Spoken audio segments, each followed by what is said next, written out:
compte. Bon, ce qui omoni esengo oh va biso da M23 toyoki le toyoki bakatange balamuki. Mais on va venir lui donner la main. Tout de suite. Ndenge ba tourner okuna na mimbe balamuka ki. Toyoko pesa bango maboko tout de suite. Toyoki bakatange kuna balamuki ko ezala tout de suite. Sikoyo ce qui mutu nyonso ezaka pe bopesa bato moral kuna boy non bino bovandi o tozo de la FC23 ya wana pe bana bato non ba pe bokolo ba pe bokolo bazara ba Rwandais bosalis ko ke boko tumba bango Congo oyo ndenga mama mwa sanza keto ekozala jamais Congo mobimba. Non, impossible. Fédéralisme. Impossible. Na suki wana en tout cas la possible courage à nous. Merci. Décoller bien. Découvrir ça la recherche. Il y a ma province nabino. Mindele basala ba recherche. Biso toye bagate, ya motozo pela. Joto boye, oyebite no ronyezo tulisa. Ça la recherche. Nakatanga kwe mususu ezali na eloko ebatami bino bangala boke bosali ba recherche ba Congo kuna bosa kutu tala ba Congo mususu ngana zoko informer bango ba ko découvrir ngana ndaka on information mais bino moko bozo fanda tokanga maboko non toza na 21e siècle mamo instanza oyebi ke mboka wana ngala zo souhaiter ka batu nyonso bakufa na mboka wana batu batikala te ouais il faut ba Congolais belé ba kufa majorité ba Congolais faut ba kufa parce que comme on bato bazangi mayele neti ba Congolais eza mawa mingi eza penza mawa mingi kotala ba Congolais modèle bazanga mayele tala biso tozolo belaka ba kambo ba minéré wapi industrie mama wapi industrie ngalo bina zaiki na kendai kosala mo ba misala moko boye na kendai ba expertise moko boye oyebi kozotambola kaka na bamboka baninga otali likolo na solo bite koma mboka mobimba bazoba baza ebele boye koma mboka mobimba bato ebele batondi bazotala liboso bazotala nsima te ata bavandi na kati ya diaspora bazotala te biso tokangama kaka na minere ata kaka expertise ya kosala kaka balobaka état de lieu ya mboka wana Kongola za incapable parce que baminere yango biso tozotimola kaka tosalaka nango nini musala nango eza nini toyebaka même pas musala nango yango tozolinga mboka wana te parce que toyebi même pas musala nini esalaka ba minéré wana tozolinga mboka wana te parce que biso tozokanisaka ba minéré wana ça nous suffit ou bien mabele botala ba Congolais mobimba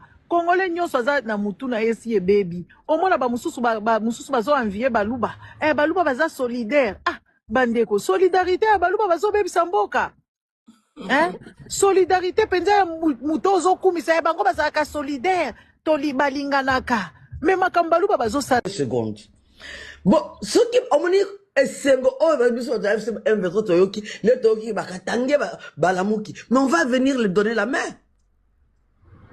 tout de suite ndenge ba tourner okuna na mimbe balamuka ki toyoko pesa bango maboko tout de suite toyoki bakatange kuna balamuki ko ezala tout de suite sikoyo ce qui mutu nyonso ezaka pe bopesa bato moral kuna boy non bino bovandi o tozo de la FC23 ya wana pe bana bato non ba pe bokolo bazara ba Rwandais bosalis ko ke boko tumba bango Congo oyo ndenga mama mwa sanza keto ekozala jamais Congo mobimba. Non, impossible. Fédéralisme. Impossible. Na suki wana en tout cas la possible courage à nous. Merci. Décoller bien. Découvrir ça la recherche. Il y a ma province nabino. Mindele basala ba recherche. Biso toye bagate, ya motozo pela. Joto boye, oyebite no ronyezo tulisa. Ça la recherche. Nakatanga kwe mususu ezali na eloko ebatami bino bangala boke bosali ba recherche ba Congo kuna bosa kutu tala ba Congo mususu ngana zoko informer bango ba ko découvrir ngana ndaka on information mais bino moko bozo fanda tokanga maboko non toza na 21e siècle mamo instanza oyebi ke mboka wana ngala zo souhaiter ka batu nyonso bakufa na mboka wana batu batikala te ouais Il faut ba Congolais belé ba kufa. Majorité ba Congolais faut ba kufa. Parce que komona bato oyo bazangi mayele neti ba Congolais eza mawa mingi. Eza penza mawa mingi kotala ba Congolais modèle bazanga mayele. Tala biso tozolobelaka makambo ba minere. Wapi industrie mama, wapi industrie ngalobi nazalaki nakendaki kosala mwa ba misala moko boye nakendaki ba expertise moko boye. Oyebi kozotambola kaka na bamboka baninga otali likolo na so lobi te. Koma mboka mobimba bazoba baza ebele boye. Koma mboka mobimba bato ebele batondi bazotala liboso bazotala nsima te ata bavandi na kati ya diaspora bazotala te biso tokangamaka na minere ata kaka expertise ya kosala kaka balobaka état de lieu ya mboka wana Kongola aza incapable parce que baminere yango biso tozotimola kaka tosalaka nango nini musala nango eza nini toyebaka même pas musala nango yango tozolinga mboka wana te parce que toyebi même pas musala nini esalaka baminere wana tozolinga mboka wana te parce que biso tozokanisaka baminere wana ça nous suffit ou bien mabele botala bakongole mobimba Congolais nyonso aza na mutu na esi ebebi omona bamususu bazoenvie baluba baluba baza solidaire bandeko solidarité ya baluba bazobebisa mboka solidarité penza ya mutu ozokumisa ya bango bazalaka solidaire balinganaka esprit botalaka modèle ba Eliezer bakoma omonela bakongolais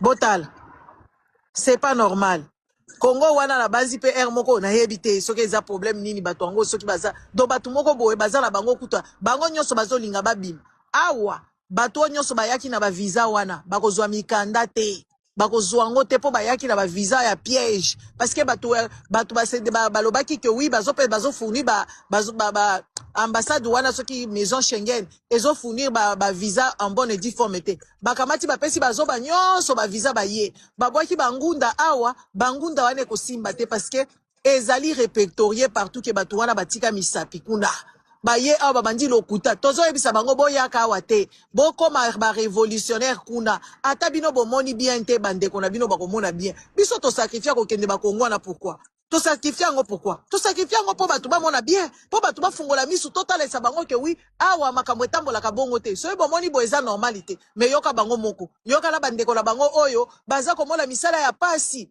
na poto awa misala ya pasi bakongole basalaka bazomona ke babongi ngala ko botala ba mo bakongole ngo na bi ezaka problème toza ba problème penza makasi il faut bakongole bakufa nga eloko kaka solution so bakongole bele bakufa si yango oyo kite Tshisekedi États-Unis pimelie visa oyo ndenge Tshisekedi a signé na Londres pour la visa pour na bakongole bazonga Tshisekedi a signé kiti a signé pour na a sacrifié via bakongole yango ma jiji wana na pensée na bi ozaka na réseau tant ba congolais ba zoba pourquoi ba congolais ba zoba botala bandeko apotimba Félix Tshisekedi ba anglais ba pimela ki visa na batu na ye ba ebise soko lingi to peso visa tala niveau ba congolais Félix Tshisekedi a signé donc ba na biso ba botama na Londres tant que so bazo sala ba mobulu baza ba casier judiciaire mabe bakotia bango na avion bazongisi bango na ba oyo bazala mikanda me misala bazana ngote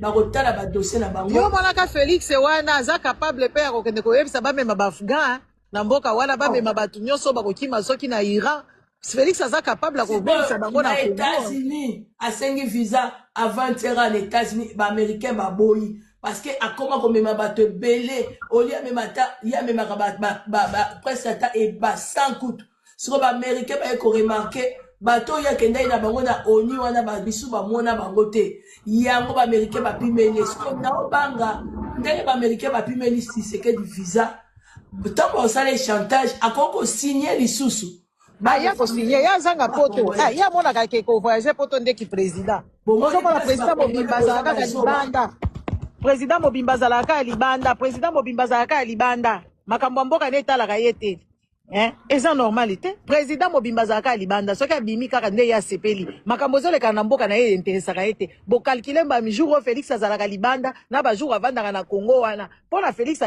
akendaka kostafe na baninga na ye bakende bahotel oyo azalaka lango na privilège te akende kuna alata baveste asika et tout ça donc babiloko moko mwa mobali wana asalaka nayebi te comment est-ce que bandeko na ye bazo appuye ye azalaka ndeko na ngambe basi na boma ye aza complexe siko place oyo lo ba congolais ba bazoba oza na raison kaka ba congolais poto bazobetela Tshisekedi maboko mais Tshisekedi a signé ba refoulé ba congolais na Londres siko tango ba ko refoulé balu baka ba kozala kati on a te bino nyonso tout siko bino bato bobetela kai maboko siko tala ndenga zotia ba vie na bino mikanda na bino na danger siko nde ba américain ba pimele visa aux États-Unis so basali chantage que Torito zong sa ba congolais ako signé ba zong sa ba congolais au bazan États-Unis ba ba yebo boka bangunda na bango ba bazana na tanta mikanda na bango siko congolais botala moto bino bozo betela maboko oli ata bosala marche na Londres pour na likambo yo ko toucher bino non ba fani na bango donc na yebite à quel moment ba congolais même obino bozana ba poto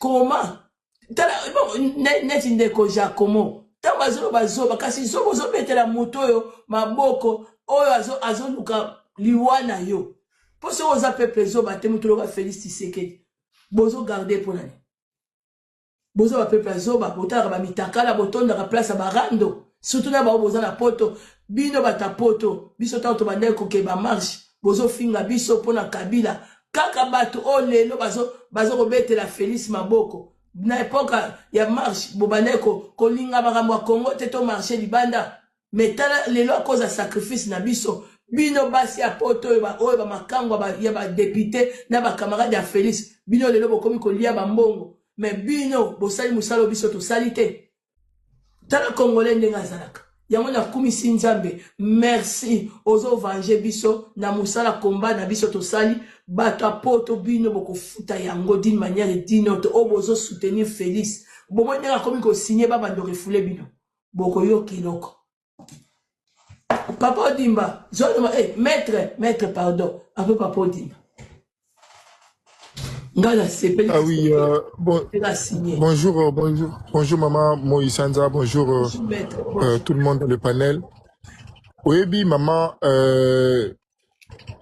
mboka oyo, bato bazo kanisa, ou soit taliban bazo kanisa ke eza héritage. Mboka oyo komi ya bango. Moi, je suis à Kinshasa. Quand on dirait Félix Tshisekedi Aza héritier et qu'il est dans ses pleins droits. Mambo, il y a changement conscient où vous ne savez pas comment ça nous divise. Maman, on a le barango sans crainte. Dans le barango, on a pas de nyonso. Dictateur nyonso ya mboka oyo ya kozana rébellion na ye. Tout dictateur dans ce pays aura sa rébellion. Parce que toyebi nzela wana. Toyebi souffrance ya dictature, toyebi nzela ya rébellion. Le problème aujourd'hui, ce n'est pas le problème de Corneille Nangaa. Si Corneille Nangaa dépose les armes aujourd'hui, il y aura un autre qui va ramasser ces armes-là. Il y aura un autre. Le pena bisi moi Corneille Nangaa bafandi général Makenga bafandi biteto tika. Bango ba okende ba misuba ba remplacer bango. Exactement. Pourquoi? Parce que nous sommes dans une dictature. Et comment le quoi le mot de naturel, comment le quoi le mot d'automatique. Mouzé Laurent Désiré Kabila, il a renversé les dictateurs Mobutu en 97. Lui-même en 98, quand il est devenu dictateur, il y a tous les partis politiques. Bah, c'est la paix rébellion, exactement. La seule personne qui a compris, c'est Joseph Kabila. À comprendre que Namboka est dictateur, c'est le rébellion. Il a essayé d'être démocrate. Malgré tout ce qu'on peut lui reprocher et tout, sa gestion n'a pas été parfaite. Reine Naye, qui n'a pas vu rebeller. Mais il a essayé d'être démocrate. Il a donné une constitution, il a donné une loi de l'opposition, il a donné une loi des partis politiques. Nyonso pour que semblait être démocrate pour éviter la rébellion. Félix Tshisekedi doit comprendre le côté. Maman, na Kinshasa, je vous dis, ce qu'il est le débat, il y a changement de constitution et continue à institution. Parce que pour le moment, il y a un balabala. Pour le moment, tout ça, on a pas net, tout ça, on a bandako. Ce que continue à institution, on a ici. Mission stocké. Oui, mission stocké. barolika kutu bani atalokola Des balabakayas, donc esprit de domination doublé. Vous allez moi dire. Au moins, il y a qui ça calme. Pourquoi? Parce que moi, j'essaye de jauger, de voir l'attention ici, surtout l'attention des jeunes. La plupart, malgré que nous sommes divisés, hein, nous sommes vraiment divisés, il y a une partie qui soutient Félix Tshisekedi fermement, en tout cas fermement. Bah, pour la Bango, c'est Félix ou rien. Il y a une frange de la population qui est comme ça. Mais une autre frange de la population, Bango, c'est la 2028. Si tu parles avec un jeune qui n'est pas Louba, qui n'est pas de l'UDPS, qui n'a pas de famille dans l'Union sacrée, au moins, c'est la 2028. C'est la 2028. Donc, changement à la constitution, moi d'ailleurs, je vous fais une confidence. Malgré que peut-être, moi, je me suis retrouvé dans espèce moko, espèce na X, na Twitter.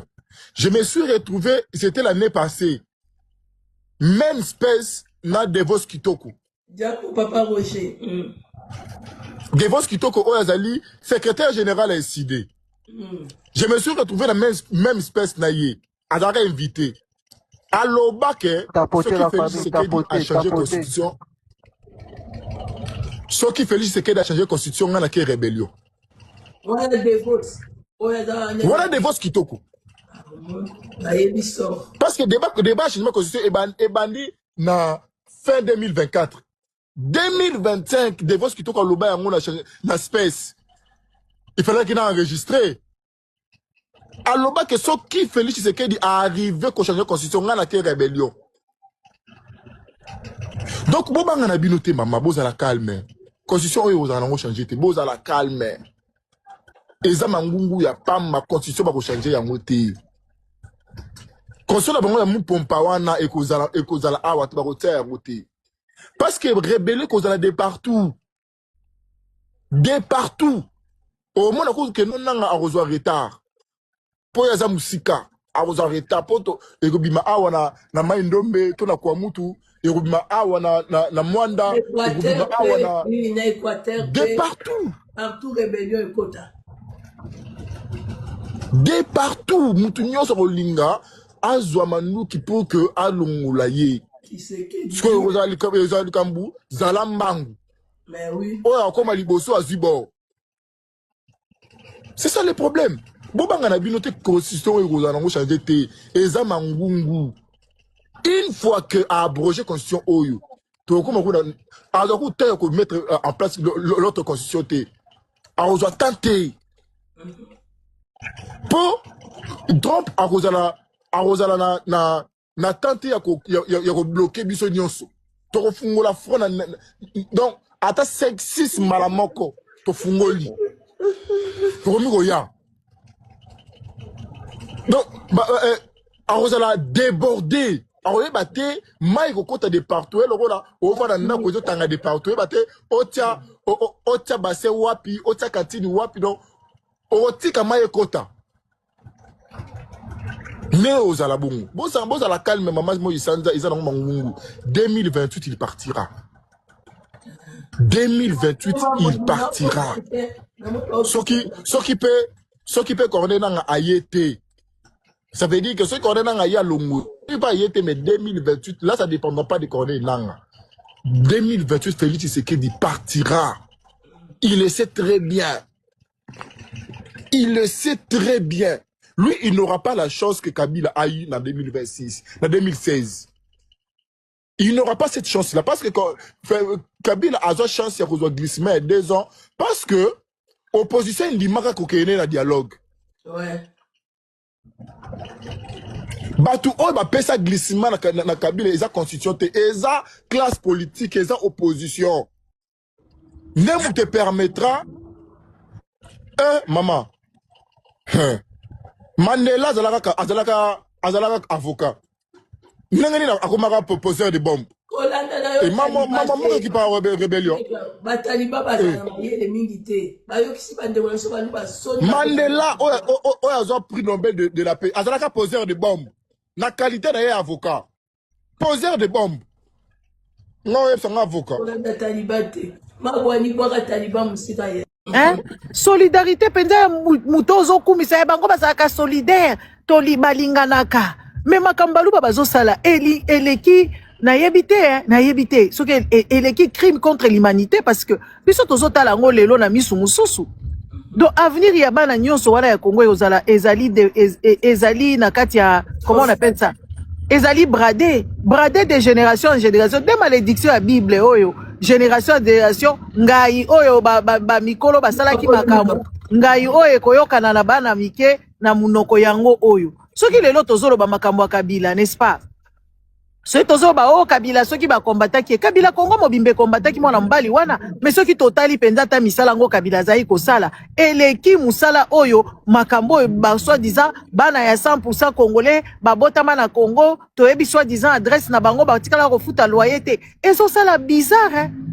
Ngana zaki kokumba na mboka ya batu nazotala kaka na bima boy pouf namoni ba emblème ya mboka na biso tozata na emblème teke oyo nde production na biso oyo nde savoir faire na biso oyo nde eloko tosalaka toza na nyonso mutu nyonso akozala nango toza na nyonso oyo mutu akozala nango na mukili toza na babwa biso tozata na IKEA moko boyete babwa ya ndenge na Congo tozoloba kama minéraux oyo ya kotimola mabulu minéraux wana ezali toxique ezali nocif pour la santé et puis en plus de ça ezali dégâts écologiques parce que biso ba congolais tokanisaka biso moko tozaka na ba minéraux na Scandinavie papa odimbo dimba bazali pe na ba minéraux na bango baza na minéraux na bango baza pe na coltan na ba Scandinavie na ba Norvège kuna makambo oyo Donald Trump alingaki azwa Groenland ale etondi nini etondi nani ba minéraux riche ba bengaka ba minéraux riche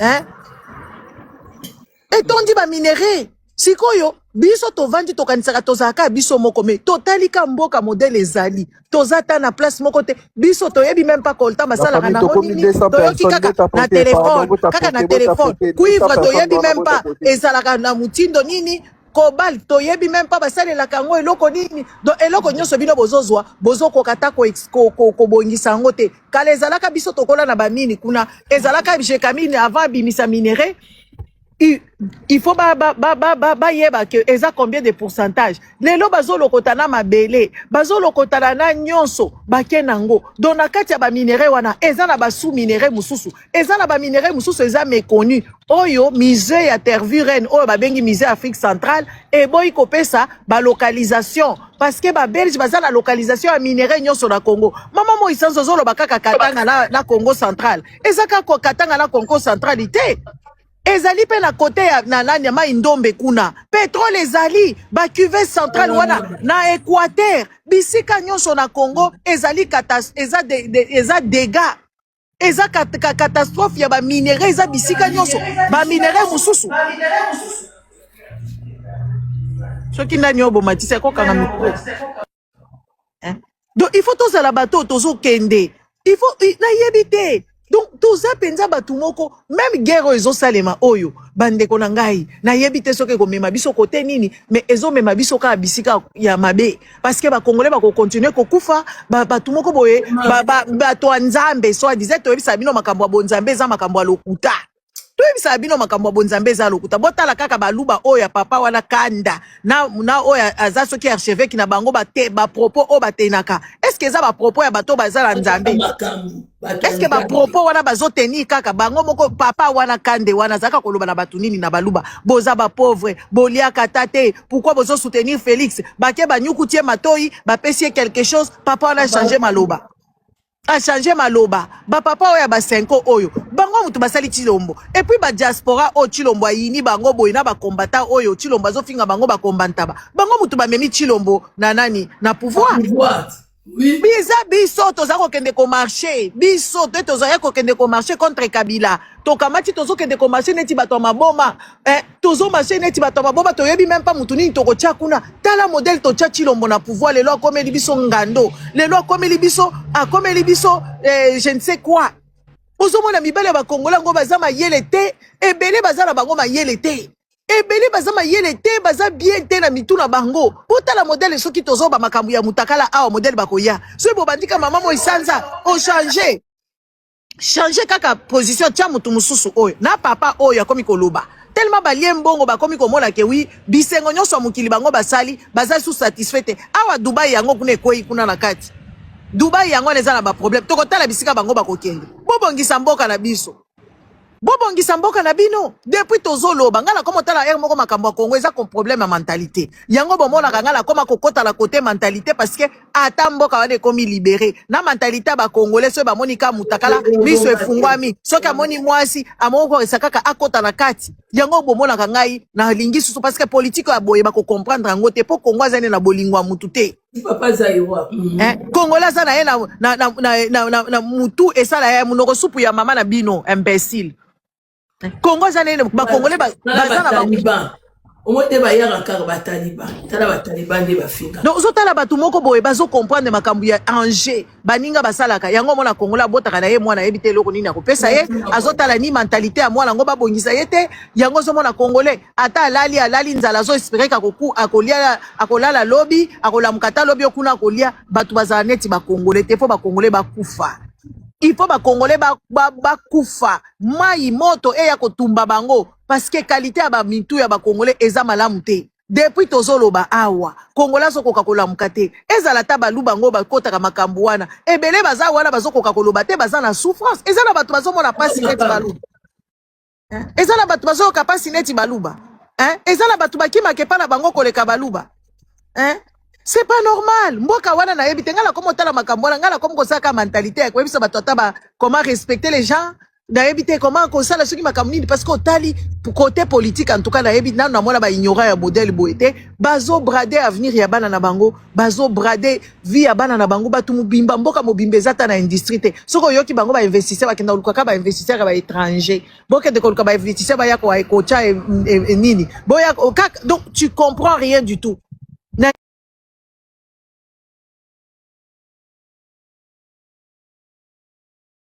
Mama Zizi eza lokuta bandeko nanga bakoyiba ngo ndenge nini bino eza makambo ya lokuta botika makambo wana yo bayiba yo bayiba batebele eza makambo ya lokuta eza makambo ya lokuta papa nanga botika makambo wana comme ça tokende ko vérifier ce que ezate makambo lokuta ndenge wana makambo ezanga tina bino mpe bozondima na kolwezi kuna na yebiso le bato en fait eza neti mwa bato moko boye bauti soki bamboka nini eka bato bautaka bavillage wana ya Kasai nde bazogangaka makambo wana sikoyo bakomi na kobeta bato neti mamo esanza tokuta ino na nzela yo gangi ke ngana yo oyibi ngai obeta muto ayibi aza nango na maboko te botika biloko wana ba Congolais jusqu'à quand bokozala bongo eza normalité Mama Zizi balobi anti nango ezali soko lati élastique okangi yango be épingle na likolo neti mayaka ndenge na likolo nde bakoyiba osusu planté moko ya lobi ke no tekta on a lati yango wana katusinga na nzoto yange zongi abi bayibaki yango ekomi lokola muselekete yange zongi te mboka oyo la famille tapoté bako marché pepo nango bako sa bato bazotelema bazobeta na bato bazoagresse bato na ganya bimba mo isanza yibi ngai eloko ale babandi kobeta zongisa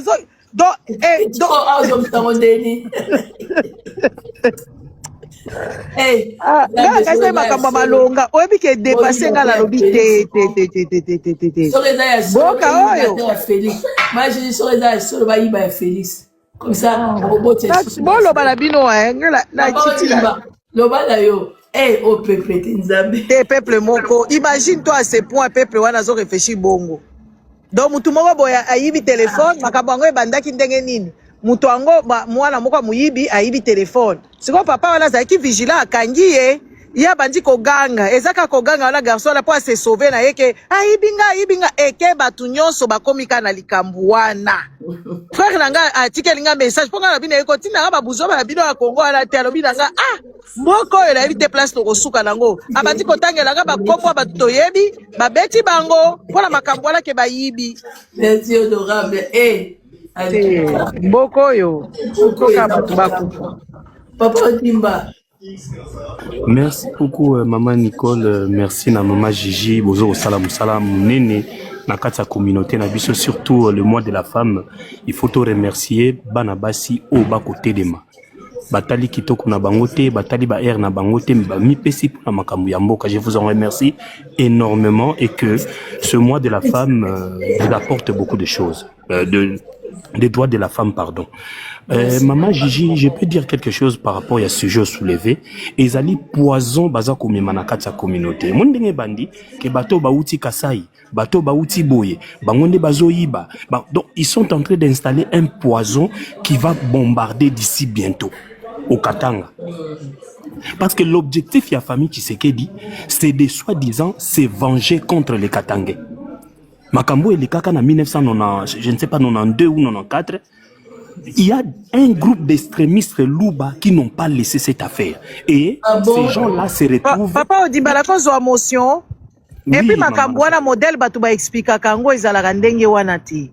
Congolais alingi lokuta si tout manipulation ya baluba oyo makambo le kala kala Katanga wana soki na yoki batu bazo expliquer ango oyebi ke kama makambo bazo loba bakosela ba papa ya batu makambo bakosa makambo ebele makambo wana bakasaya o bakendaki kokufa bakufa kiteke bakatange bakote bango na bandako babandi koboma bango te balobaki na bango monika attitude tozo vivre lelo kama makambo tozo vivre lelo nde eloko babengana la baluba bakoti na jekamini kuna bazui bango nyonso bakolo mboka baza ba directeur te baza la même capacité à école batanga ndenge moko baza la même année ya nani ya ancienneté na kati ya musala Mulendambo akomaki kaka PDG ba manipula papa wana apesi bango ba direction nyonso ba chef de service nyonso et puis ba pesa ki pe ba benga ngo ba crédit ona baza ko pesa ngo merci Mulendambo po bateka bandako ya Jekamine bazui baluba bapesi bango bandako ba oui faut tolo baka vérité omoni so bo soulever makambo wana yango na yebisaka bandeko na biso nyonso tosala ka ba media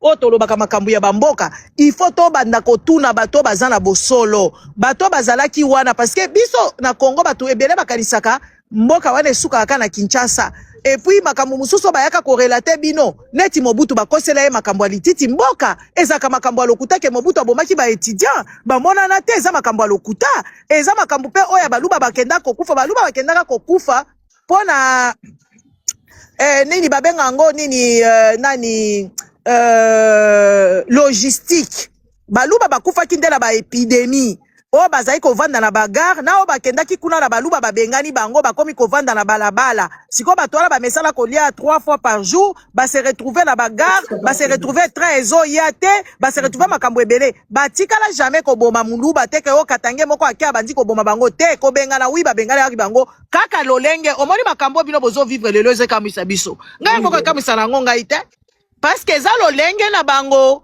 modèle bango bazaki ko yana Katanga bake kuna ba materi batuna mitu ba materi batuna mitu batu wala ba sepelite de balobaki ke oui et puis na kati ya makambo yo Etienne Tshisekedi azalaka na kati Etienne Tshisekedi azalaka na kati ya makambo yo il faut to eba koloba makambo wana ndenge zali baluba babetaka bango te babengani parce que ba Kongo bazalaka kuna peti bangala pe bazalaka kuna batetela mususu bazalaka kuna bango bakendaka te pourquoi kaka baluba ba mupompa oyo na baluba oyo mususu bamona kike bazokende kuna eza lokuta babomaki bango teke o bakende kobeta bango babengalaki bango bokende pa na bino siko bango babangi bake kovanda na bagar trésor yate bavandi kuna babandi kosumba wana babandi kolia wana babandi kobela ba maladi kuna trésor umela na nzela bakenda kokufa bongo c'est de ça qu'il s'agit potolo eloko wana il faut totelemelaka yango il faut tolobaka solo baluba mususu bazawa bayebi makamni ni ngala zoloba o tokola na bango o tovanda na bango ebele kutu na ko bakolwezi na bakomba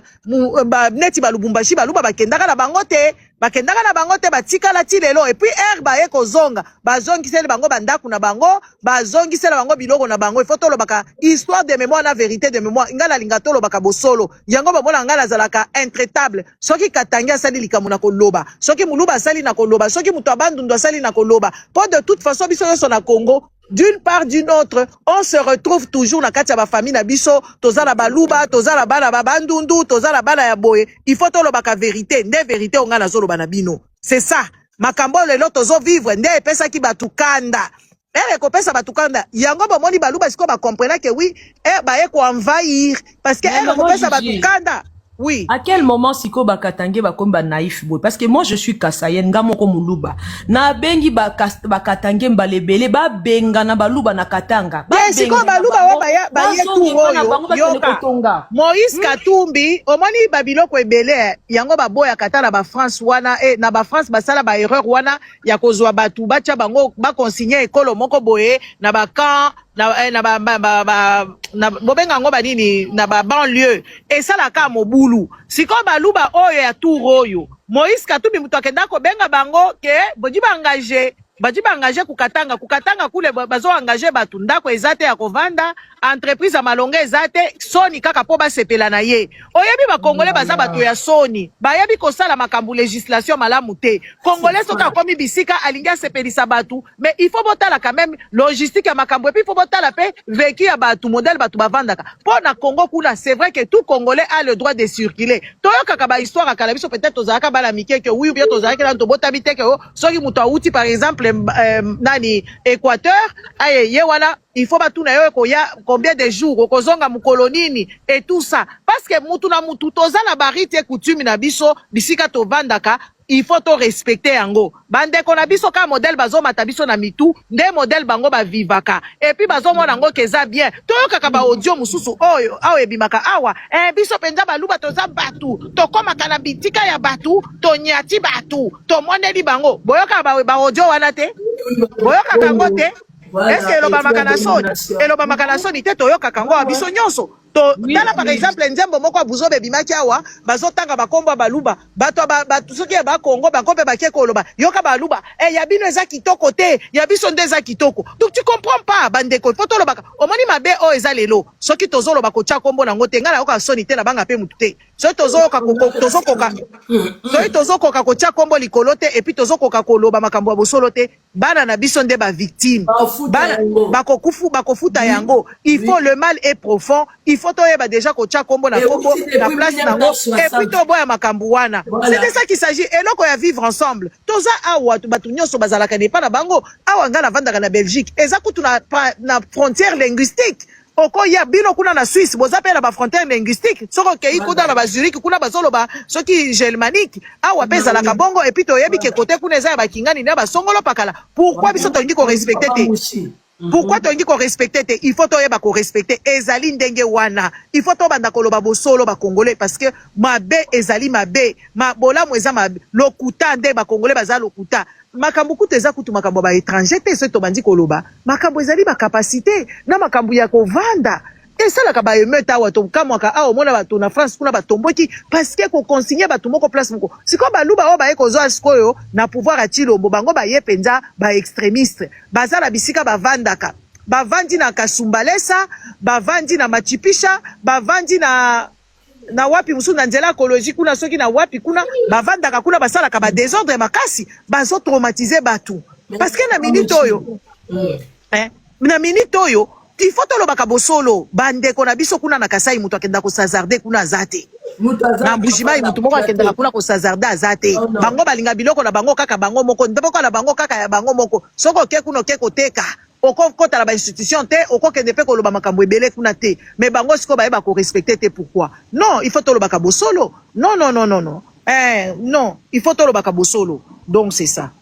On propose quoi? On propose les vivre ensemble, mutuna toyebani. Il faut organiser makambo, le respect. Soko eko vande pa batu vanda na ba respect, bota la neti ba Lubumbashi wana. Ba Lubumbashi ale komi neti ba village, pourtant biso to viva ba ville wana ezaki ba ville moko kitoko koleka Kinshasa koleka. Batu wa bazo ya na ba mbwa na ba place publique na ba grande place ba tuti ba mbwa bazo tumba ba mbwa et tout ça batu bazo la lisusu te. Wana ezo déranger batu nyonso. Ata ba luba oyo ba vandaka na Kasai na ba Lubumbashi depuis kala. Ça dérange en fait. Le mal éducation na immigration. Bana ibele ba luba bazali banda bazo vanda na comment on appelle ça bazo vanda en tant que enfant de rue bazo uta kuna bazana ba botité eza normalité bandeko na ngai komona bana Congo moyen te azobota lokola aza na bana compétition ba congolais bazovanda libanda tozo préciser baluba parce que c'est des problématiques tozo traiter siko baza ba congolais mais tokomona ka boyete batu mususu bazolala na ba cimetière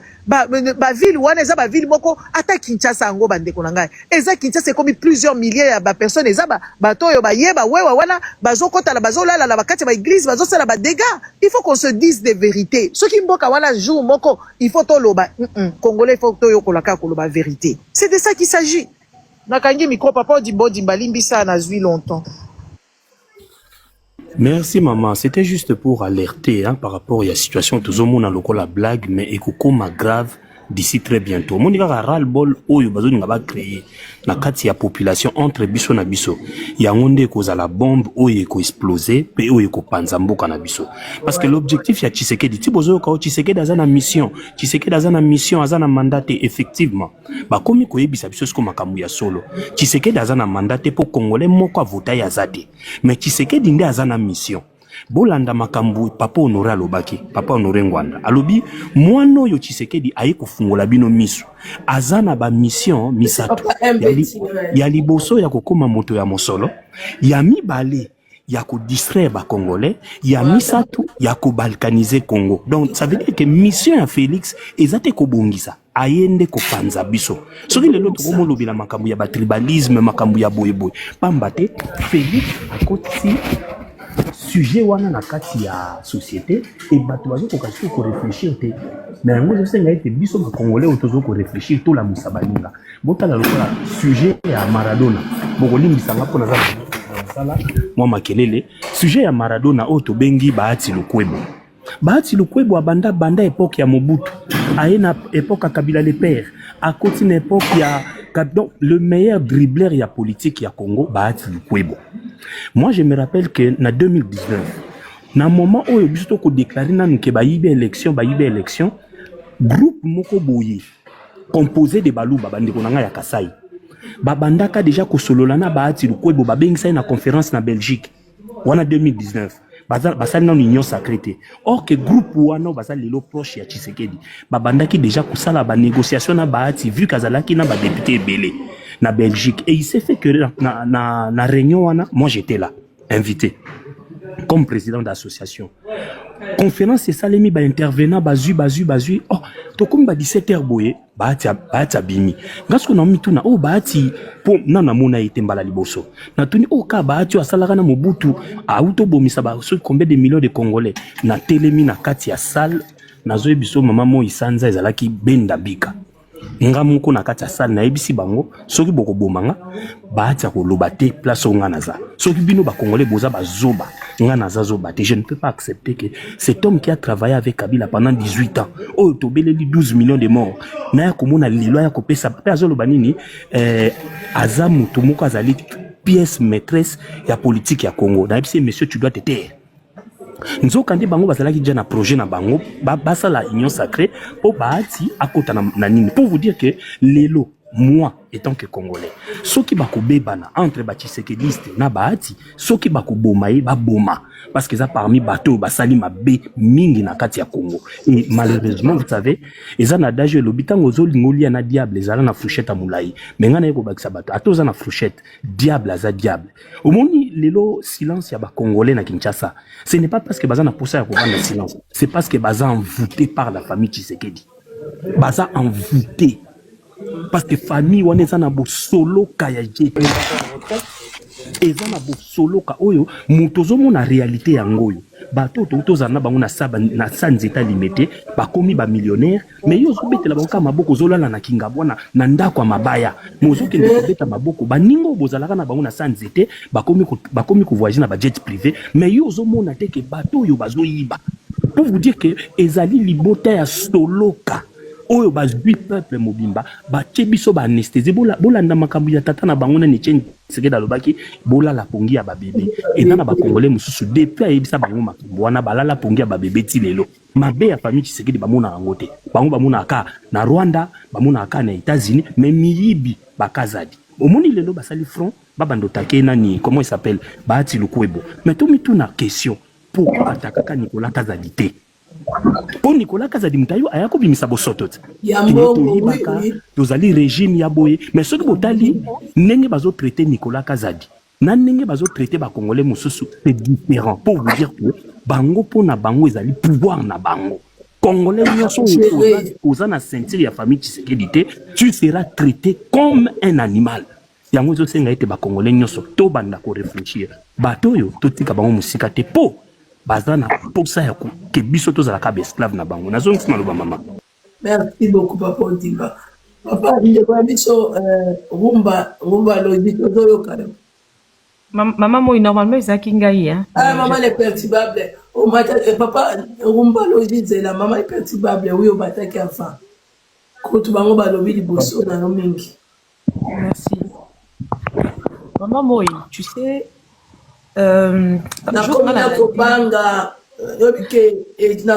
guerre civile et tout. Maman soki eya. Vous savez le jour où moi j'ai suivi Bahati, tant qu'on a lundi, naki na WhatsApp nanga ngamo na komi dans quelques secondes awa bozo yoka ba dossier compromettant. Pardon, s'il vous plaît, si je peux me permettre, c'est juste pour signaler que je dois vous quitter un peu parce que c'est l'heure de table et peut-être à la prochaine je vais intervenir. Mais je suis vraiment... Je vous donne la parole alors. Si non, c'est juste pas... Ouais, parce que maintenant, là je peux pas aller plus que ça. Parce que c'est l'heure de table. Tout le monde est déjà à table. On attendait que moi. Ah, d'accord. Excusez-nous. Ok, à la prochaine. Mais c'était vraiment bien de partager avec tout le monde. Merci. Donc, Nabanda Koloba, quand j'ai suivi Bahati, après l'avoir suivi, c'est vrai que c'est quelqu'un qui ne m'inspire vraiment pas confiance, hein, parce que quand on bozo kabaninga batunyos bazo mata bazo benga Maradona, nous tous on connaît les capacités de Bahati Lukwebo dans la classe politique. On sait qu'est-ce qu'il a joué dans l'Union sacrée, qu'est-ce qu'il a été auprès des Kabila, Mobutu et Fachi également. Donc, mais quand on a lundi dans quelques secondes, tozo ka ba dossier zobima compromettant contre Bahati, tozo ka motion de défiance contre Bahati, parce que je connais l'intolérance de ces gens, l'intolérance de ces régimes. C'est-à-dire régime Oyo, azolinga réduire biso nyonso na silence. Bahati pouvait tout dire, sauf aussi likambo ya constitution. Bien que pour Nangaï, je sais très bien que les messieurs Bahati en question, il a abordé ces sujets-là, puisqu'aujourd'hui il s'est dit, il n'a plus rien à perdre. Hein. Imaginez-vous ce Bahati Azalaratan Wazaki président il y a Sénat, quand il était président de Sénat. Il n'allait pas aborder ces sujets. Alingara lingate, parce qu'à a mangeoire, on les a l'habitude naïe. Bato bayebi est très bien, ils savent qu'il est comme ça. Les messieurs, lui, c'est vraiment ses intérêts. Lui, il vient en politique pas pour blaguer. Aya rapport à intérêt naïe. Il vient pas servir les peuples. Aya rapport à intérêt naïe. Tant Wazaki président à Sénat, il n'allait pas aborder ces sujets. Mais aujourd'hui, qu'il n'est plus président à Sénat, je sais qu'il est s'occupé deuxième vice-président de trucs pareils. Connaissant les messieurs, naïebi qu'il s'est dit, par rapport à poids naïe politique. Pour y a insistera trop, hein, pour na poids politique. Poids politique, on peut toyer baraté. À ça, la Congolais ni, yes, à la poids politique. Na poids politique, ango, il s'est dit que, poste wana azo mérité yangote, c'est moins pour lui, ezamoukié. Donc, il va venir à lobby, mais à lobby à Finginani. Bahati n'a dit que la vérité sur l'histoire de la Constitution, sur cette situation que nous traversons. Vous voulez modifier la Constitution pour gagner quoi en fait? Vous avez quoi en tête? C'est quoi l'objectif de modifier la Constitution? Comment vous dites que il faut Constitution? En fait, bazoloba ke constitution est vieillir et ça li 17 ans. Na lingi na yeba mboka nini na mokilo yo. Oye bonaka ke constitution na bango et ça li 17 ans lobi ke constitution est vieillir. Toyebite. Constitution est vieillir en guise de quoi toujours qu'on comprendre était. Et bango on a déjà babando bimisa ba dossier. J'ai vu un document au babimi 6 ans dit regardez Bahati c'est un Rwandais. Regardez comment il était en train de défendre les Hutus rwandais. Babandi déjà ko vilipendé. Comme pour dire que lelo namboka oyo mutaza na droit ya kolobate. C'est-à-dire ils veulent nous imposer la pensée unique. Ils veulent nous imposer la pensée unique. Okoki kolobelo komo kote o ezan de faveur ya régime ya pouvoir. Non. Biso nyo sata to moni mabe photo kanga munoko. Toko kolobate. Mais on est dans quel monde? Donc continuez boy. Depuis quand Congo est comme il y a un groupe d'individus. Il y a certaines personnes qui montent ici en disant que Tobiso to combattra Kabila. Nous avons marché contre Kabila. To salaba marche, to zongi sa boye, pona côté les la Kabila et tout ça. Ngamoko à l'heure actuelle, maman moi, naza katia confusion, je me demande. Ba marche c'est banda ko salema na Kalawana, c'était quoi? Les Congolais avaient une haine à l'endroit de la personne de Joseph Kabila.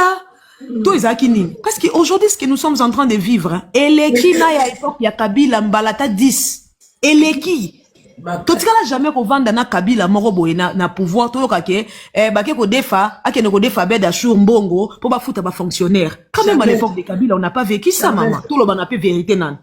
Oui, Félix c'est là pour tiko defa mbongo pa ba beda sur pour ko futa bato mais bango ba yibi o ba Congolais bazo mona ngo normal maman l'incontournable les perturbables ba Congolais bazo mona ngo normal mboka mobimba abeda cho azwi mbongo ngo wapi po defisa mboka munene neti Congo yango na kusi koloba mboka munene boye bazo bebele boye mais et puis bazo ba fonctionnaire wana bazo senga tateke eza normalité ba comment la bango ni ba parlementaire wana bazali na donc tu piges parlementaire à table syndicat ba côté les matba syndicalistes pour na ko protester ba me ko tuna meto ko bina mboka nini oyo abeda jour ne fois défi l'état mbongo pour aya ba futa ba fonctionnaire c'est pour nous montrer que aussi tu atteindre paroxysme. Si on a dit que Kabila a été mauvais, c'est que Kabila a été un document. Oyo to koute na Lucifer moko. Mais qu'est-ce que nous sommes en train de faire pour nous rebooter dehors ces Lucifer là? Pourquoi to vandi? Pourquoi nous les Congolais on a croisé les bras? On est censé comprendre quoi? Non, au moment où on a commis complice, il y a makambo sale makala. C'est comme si silence oyo bisonio sotozaki on s'en prenait à la famille Kabila. C'est les noms Kabila qui nous dérangeaient, mais non Tshisekedi eza lokola bango baza ba roi bango de Congo ezaki ya bango ba yibaka bango Congo tant Kabila zo diriger. Parce que auto commune à paroxysme, c'est là qu'on devait vraiment manifester. Toton dans la bandela, to kene ko revendiquer kuna.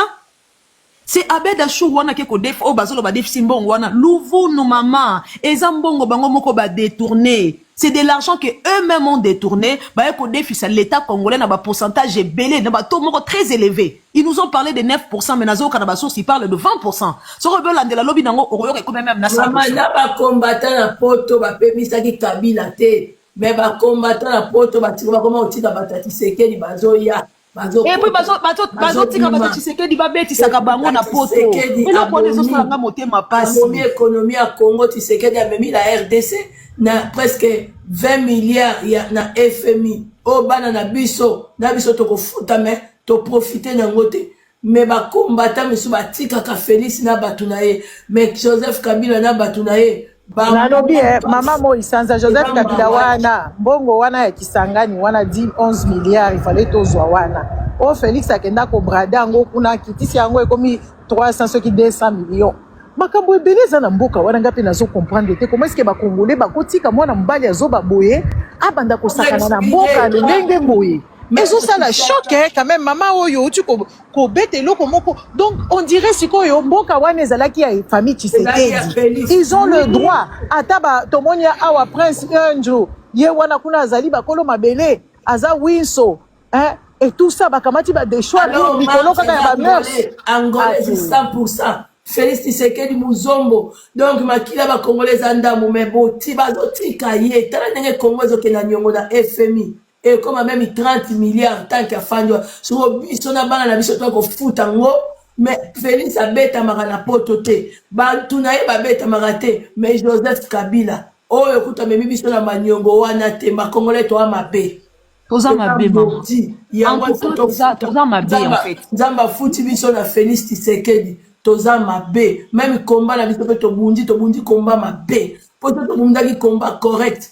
Si les gens Félix Ngazo lumbe na poto Félix même Ngazo ba pression pour les maman mo inayoka nzoto mali tant na moni vidéo ya Selezino ba betiye j'ai dit abeti était non j'allais expliquer au moins une vidéo oyo ba taliban bato bazo soutenir Félix na poto na ba combattant ba zolia ba mo ba Félix ezali vidéo ya Selezino na makamna na ba famille Njongo na Château Rouge d'accord et ça rien à voir na makambo o patete les gens soutenir nanga bango ba betier kutu ba biso ba Congolais bon yé makambo na yé parce que je sais pas soutenir Félix biso C'est à peine na YouTube d'ailleurs. Moi, je le connais vraiment pas bien. Et là que choqué ngakaka. J'ai vu Magloire Valentino, Magloire Mwembo qui s'est fait attaquer. Il n'a qu'à conférence na bango. Bah toi na ba côté li bango na kati ba yo sala désordre. Attaquer bango te ba yena ba influence bango maman nani le perturbable tango ba o ba mi maneti ba bata makasi. Non, maman, moi, non, Baobi Mamatamaka cité, mais je me demande, hein, cette audace-là, il y a qu'on nous a causé ton caca. Mon gars, le fait, il y a qu'on loba, il y a qu'on télé, mais là-bas, pourquoi, on a félicité Bango, pourquoi? Et ça qui tant, ba combattre, il fallait ba ça la geste, oyo, bande qu'on a biso ba luba, oh, bazana poto, on soutenir Félix. Na bana na bango ba koti na makambo parce que bilongi o bazokende kotake batananga batika ko bunda combattre to mona ba ba marche te batika pe ko bundela IDPST ba eza famille ba mona bango ba pesi bana na bango ba mbongo po batela pouvoir na biso ba luba ba bazana poto yango ba ba bino ko fallait ba combattre ba talango. Maman, voilà pourquoi on est censé biso. Biso côté les mela ba sombo azotanga komba bokechu na kombo ya eso obino batananga biso tobeta bino bongo babe otaki komba Rex Kaza dite point fotanga Rex Kaza poto dimayo pour Rex Kaza muto AFC M23 Rex Kaza des amuto nanga ozokomona même bana wana o bakote la kiba Magloire yo kasi ba okekote la Rex Kaza ba omeka kutu. Kasi biso pe au monde intolérance to salaka dans une époque à Kabila au monde au nom de cette intolérance là bato yo bakene ko côté la règle bakene ko côté la Magloire baza bato ko lukisa ba na banda kuna bango ko beta bango parce que ils sont en train de soutenir un régime criminel, ils sont en train de soutenir un régime Mama Congo yewana azimbongo abuba ya bumba Mama Congo azolo ba clair na vidéo Bumba alors obino ko yaki pesa ngambongo Mama Congo yemo ko confirmer aliembo nani na France wana combattant ni na landi Mama Congo ngai mama le perturbable oyebi ke groupe soke bato so babenga ba ba Front Populaire groupe ne bango na biso jour concert à Fali mutabanda concert na salaka vidéo na lobby boyoka na biso ba combattant to yoka commande nini ba musicien oyebi ke bakenda ko tia ngai na mona batinela nga photo bakolenga na babe masombo na gasombo ko botala ba traître oyo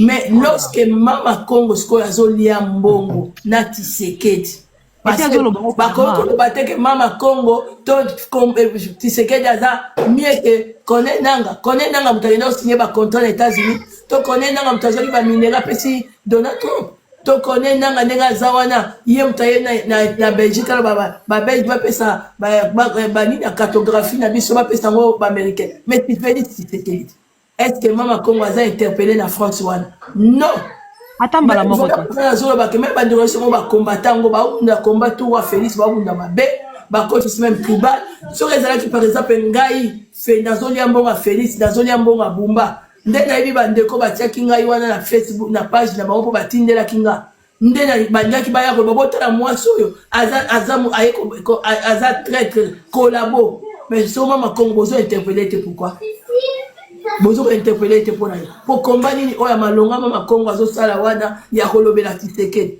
parce que Tshisekedi mutano me mamboka na biso na kao eza nanga Tshisekedi ne muto atimbi oza finance mboka na biso autorité génération bana biso bazanga ba futa matuma mbonga FMI Nicolas ya Tshisekedi mais maman dans un pays sérieux hein, ceux qui biso ba congolais tous qui vraiment ba vaillant ba toka ba Mama Congo c'est des gens qui ne pouvaient pas marcher librement ba aura jamais convaincu na occupation na bango parce que c'est des gens au kuteli na nzela mutu wana munene wana au tout si encore na miro simi zelo lekane cette femme elle raconte Mama Congo de bêtises elle a les kilos de dire ouvertement la lien bon wa Chilombo ce que ça nini est-ce que ça bon wa Kagame oh là là maman Congolais partout même ba bazana na poto même ba Kinshasa toi peuple azoba il faut accepter ngo alia na ye alia butosa le pelo kwazate Mama Congo ataka distraction na internet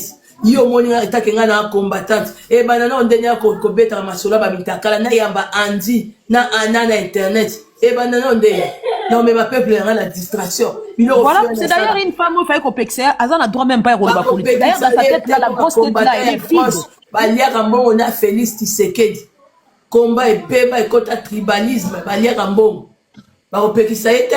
Mais cette femme a combattant et béné au bakakala lelo bakoma ko liambongo ya pouvoir bakoma ko liambongo à Félix Tshisekedi bazo liambongo et puis bazo ya na politique na bango dissuasive pona ko ya ko memela ka biso ba distraction. C'est ce que tu viens de dire tout à l'heure na Mama Congo, quelqu'un qui était combattante lelo comme combattant na live on a bengi si mobile ceux qui a publié nudité ya suki nani ayambiye ye wana mobile na bandi ko pesa explication. Mais tu es quel genre de combattante?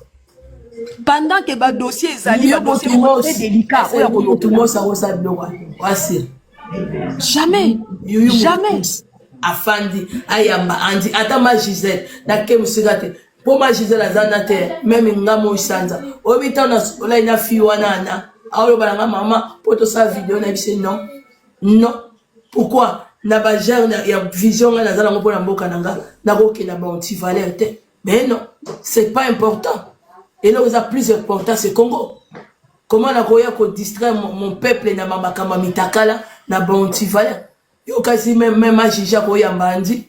To yuyu mutumos que son âme repose en paix. Ako fanda ba yambi andi. Jamais, jamais. Yango azo distraire les Congolais. J'essaye de dire aux Congolais. Aux amis mama biso ba Congolais, je ne sais pas. Nazo na kati ya confusion, je ne sais pas s'il faut dire que on est naïf ou bien Zozala qui a haine à l'endroit de la famille Kabila parce que Félix Alaxi paroxysme, il fallait qu'il y ait des traité écoute le là un chien enragé, fallait qu'il to bambaye mabanga, mais on n'est pas en train de le faire. Nous avons croisé nos bras, to vandi to la politique, Félix a ça la politique na salité et aujourd'hui ils ont ramené encore les débats sur la modification de la constitution. Bazongisi yango, alors que makambu koto ezo simbate. Rien ne marche namboka. Bango souci na bango zanini, batika là-bas s'éterniser na kati ya pouvoir. Mais vous allez vous éterniser na pouvoir yango, borovan dans la kiti yango pour nous servir quoi? Encore une fois de plus la médiocrité?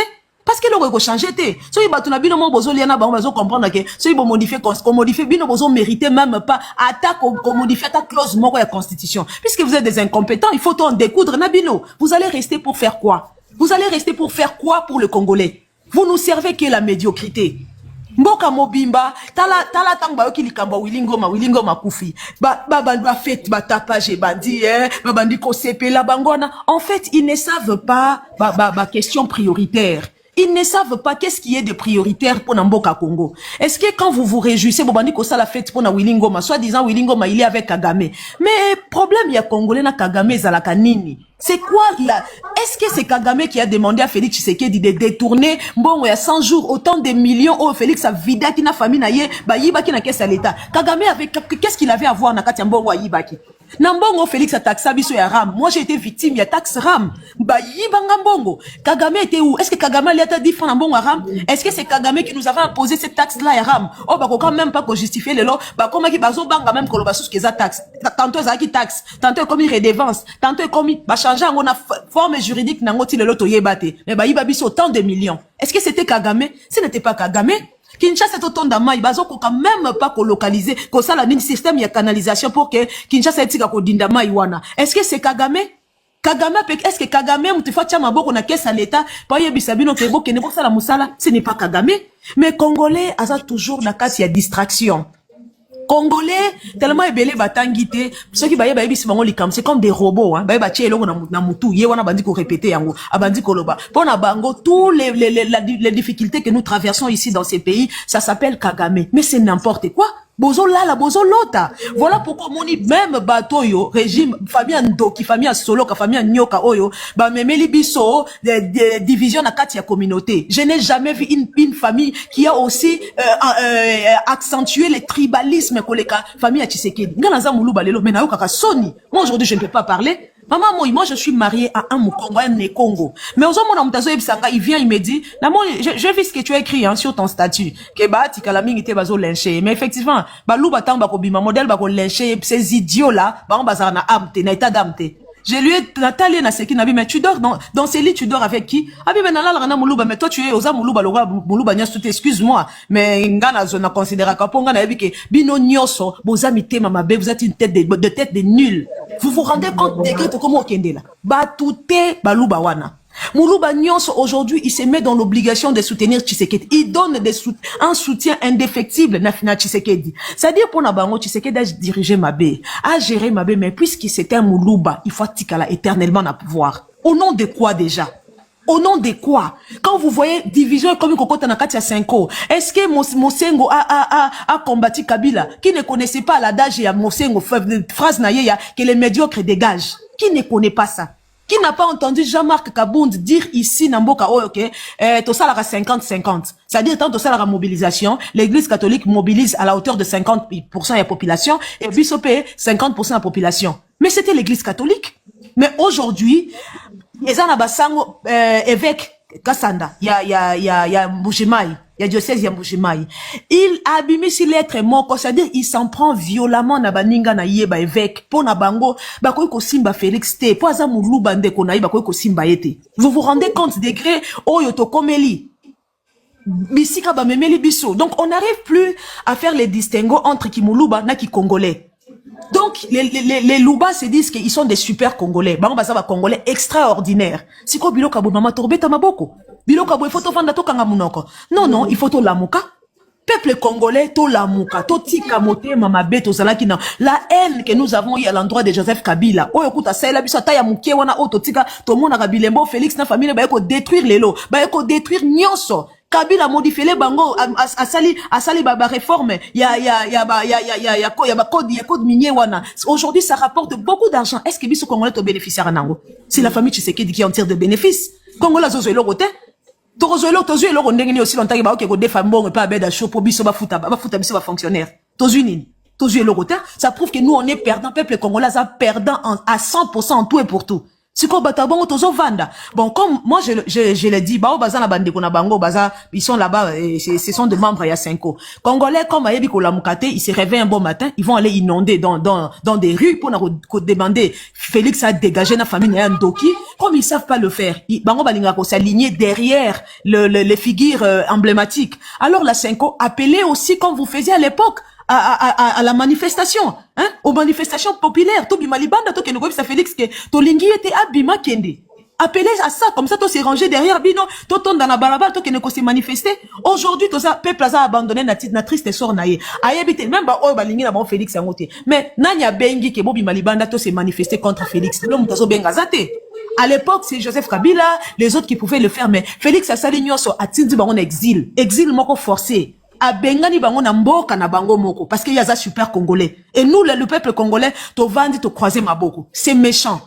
C'est méchant. La 5 ans, réveillez-vous. Appelez la population à la manifestation, au soulèvement populaire, to se manifester, to manifester, to bengana bato libanda, to lembi bango. Trop c'est trop maman. Nasuki maman. Ba droit de l'homme. Ba Christophe Ngoyo Bosani. Maman, bata droit de l'homme, baka piamba, Georges Kapiamba, et l'autre là, c'est Bamisus, des complices, ce sont quoi qui kaka mutu, kombo na ebandi kaka na, komba baluba, ok kaka signe komba baluba. C'est des gens qui ne peuvent pas, ils ne peuvent pas barrer la route à Tshisekedi. Ils ne peuvent pas tenir tête contre Tshisekedi. Donc, droit de l'homme, ouais, babanda combattre dans mon cas, il vient que Joseph Kabila. Qui n'a haine, le problème d'abord, c'est qui Joseph Kabila. C'était le nom Kabila. C'était la tribu katangaise. Nga naza muluba leo nazolo bango. Soko yoke kaka likambo moko esalemi ya mabe. Directement ils disent que Joseph Kabila mtaza à la base. C'est Joseph Kabila. Eza Hippolyte Kanambe muto ndeko ya Paul Kagame. Tu vois un peu le tournement na bango. Non, ça fait mal. Oui, papa Dimba. Nga na omona aliro Congo ezokende. Parce que nga alinga te ba mélanger bandeko biso baluba. Moi ser na biso amuluba qui se respecte. Même na Kasai wana, celui de l'autre lobby fédéralisme kota. Ba Kasai un peu ba misu ba sen indépendance na bango. Ba kozala bango nyonso ensemble te. Et vous appelez ba Kasai mususu ba kokende pe ba koluka. Ba zala bango na bango ba oyo ba zala de Kasai de bonne qualité. Parce que dans ba Kasai ba kozala bango de mauvaise qualité na ba Kasai ya bonne qualité. Net le quoi ba papa Mouchi Zaki Mouta FC, mais Aza Kassaye, maman les perturbables, malgré Bobal Aza Moukongo, tous les Kassaye, parce qu'on est mélangé. Et l'autre, on a beaucoup de longolango, tenenge famille Tshisekedi. N'a pas de reçu, nous boza tribal. Famille Tshisekedi, baza 100% sans Congolais. Baso minda kuna Angola. Vouloir ou pas, baso semene bino, même bino na Kassaye, trouble mon koboye. Oyo lobby. Bango bakozala kate bino nde bato bokofutaka bango bakenda bango na mboka na bango na Angola Congo esi babebisi une partie mais baokesukisala mboka na bango mpe na Angola mpo bana 100 angolais ozomona loba no papa odimba ça fait mal Merci beaucoup Maman Moïsanza. Naïe vraiment qu'on rendre hommage na ndeko na ngai ya mwasa utoleka sikoyo. Si nous étions au moins 100 Kassaïens, autour les canabas réseaux sociaux, tout le bakaboye, je pense que bandeko na biso bakotelema, bakofungola miso que les Kassaïens nous sommes victimes de l'escroquerie de la famille Tshisekedi. Exactement. Si nous étions au moins 100, tous les canabas réseaux, parce que Moni Lelo, il faut rappeler aux gens, le programme alimentaire mondial avait signalé en 2023 que les régions les plus frappées par la famine au Congo sont les régions du Grand Kasaï. Bandeko na biso, Taliban. Rapport aux alliés 2023, le programme alimentaire mondial, allez-y vérifier. Si ko bandeko na biso ya obazo kumisa Tshisekedi ba bité eza bazo lukaba déstabiliser ni pouvoir ya Tshisekedi, mais en réalité ce qui tolbito longola sko rapport wana bokene na Grand Kasaï, parce que quand on parle du Grand Kasaï, c'est le Kasaï oriental, occidental, central et les Sankuru. Ça veut dire batete là, baluba, bakusu, balunda, deseke, bango nyonso, biso nyonso tozo souffrir ndenge moko. Mais bandeko balobi te eza lokuta, programme alimentaire wana bafuti bango pa ba Rwandais. Mais botala, bokene na loja. Bokene na kabeya kamwanga. Combien de Congolais batikali na kabeya kamwanga? Bokene na mupompa. Combien de Congolais batikali bakimi nini? Bakimi nzala. Biso bakasanye to kokima ipa na biso nzala. Mai ya komela ezate. Ça aussi faut que nous benga Paul Kagame po ya kobongisa. C'est pour vous dire que nous sommes victimes d'une escroquerie organisée par la famille Tshisekedi. Bazolo lelo moninga na tuna kabandeko. Baluba oyo bazana Kinshasa, bakasanye en général ou bazana Kinshasa, bazoli ana Félix. Na baluba o bazana mupompa, bazana kabeya kamwanga, bazana kananga, o bazangi maya komela, bazange loka kolia. Différence ezalaka nini? Parce que c'est que moi je constate, ba oyo bazana Kinshasa